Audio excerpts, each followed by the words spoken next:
এই ছোট্ট বাচ্চাটির স্বপ্ন সে বড় হয়ে অ্যাস্ট্রোনট হবে। সে নিজেকে কল্পনায় সেই অ্যাস্ট্রোনটের রূপেই দেখতে পায়। আজকে সে নিজে হাতে একটা রকেট বানিয়েছে, লঞ্চ করার জন্য সবকিছুই রেডি। বাকি বন্ধুরা উৎসুক হয়ে দেখছিল। বাচ্চাটি দড়িতে টান দেয় আর তার বানানো রকেট ফেটে গিয়ে নিচে পড়ে যায়। সব বাচ্চারা হু হু করে হেসে ওঠে। নিজের স্বপ্নকে এভাবে মাটিতে মিশে যেতে দেখে বাচ্চাটি খুবই কষ্ট পায়। এটা মা দূর থেকে দেখছিল।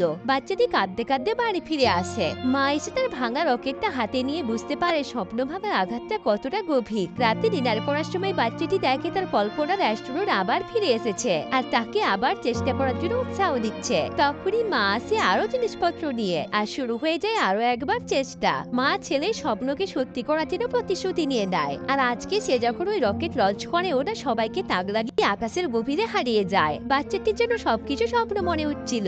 আজকে 20 বছর পর স্বপ্ন পূরণের দিন। আজ সে সত্যিকারের অ্যাস্ট্রোনট হিসেবে রকেটে চেপে মারি দিয়েছে মহাকাশে। সবকিছু স্বপ্ন থেকেও অবিশ্বাস্য মনে হচ্ছিল। তার সফলতায় সবাই হাততালি দিয়ে খুশিতে মেতে ওঠে। কিন্তু সবার থেকে আজ একটা মানুষ বেশি খুশি, মা। এই জার্নিটা শুধু তার একার ছিল না, এটা তার মায়েরও জার্নি। তাই আজকের এই জয়টা তার মায়ের। ছেলে উপর থেকে মাকে বলে, মা তুমি পেরেছো, আমি পেরেছি। মায়ের চোখ গড়িয়ে ঝরে পড়ে এক ফোঁটা খুশির অশ্রু।